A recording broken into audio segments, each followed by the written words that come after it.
Anna Simpson here at Quant Minds International in London. Joining me now is Youssef Elouerkhaoui, Managing Director, Global Head of Markets Quantitative Analysis at Citigroup. Thank you very much for joining me. Well, thank you for having me.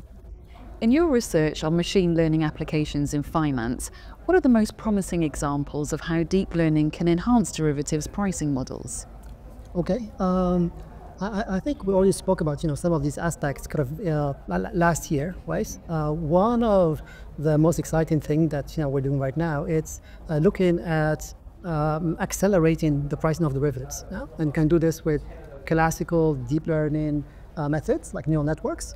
Now with GenAI, we can use some of those methods in the pricing, and that's what we did last year, with VAEs. So instead of looking at your pricing as a regression problem, right? You look at it from a probabilistic perspective, and you fit a distribution, and you take your expectations of your data conditional on your inputs, and that gives you the regression. So that tends to work much better. So we did this with VAEs last year, and this year we presented it with a new technique called GANs.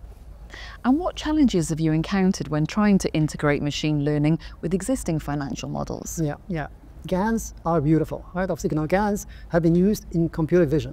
So the traditional selling point for GANs, you use VAEs, they give you some blurry images in computer vision. You use GANs, they give you some nice, sharp, clean images. So that's why they're very popular in computer vision. When we try to use them for our use cases, the one thing that we have discovered, when you train those models, they tend to be very unstable. So very challenging, extremely challenging to train, right? And that was one of the biggest things that we had to overcome, to come up with some decent results with the GANs, right? And that was kind of an interesting journey to make them calibrate and to fit, to our data. And what sort of tools and techniques are you excited about implementing in your work? Yeah. So that's, again, another extension of the GANs. So just the basic, GAN framework has these issues with instability in the calibration. The latest thing that I presented as well was an extension of that, so-called WGANs, Variational GANs. We're using a very well-posed metric, to match on distributions. So that works, and that's good. But then to do it in a more efficient way numerically, one of the new areas that we're exploring as well is optimal transport. So this was kind of one of the exciting fields of maths that has been developed in the recent history. And with a kind of WGAN type of framework, I'm convinced that using some of the optimal transport technology, to compute those kind of metrics and to maximize them, will have a very impactful results that we'll see on those type of models. And how do you stay updated with the latest developments in both finance and technology? Well, the conferences like this one, that's one area. Seminars, obviously, kind of academic seminars and so on.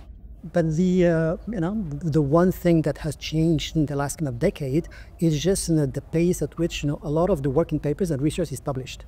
So in the past, you had to wait for articles to be published in journals. Now on the kind of the archive, there are hundreds and hundreds of papers kind of like posted every single day. So if you look at the literature that I was referencing this morning, most of it is working papers on the archive, and that's actually what really allowed the growth in research and the evolution almost exponentially in the knowledge base that we have.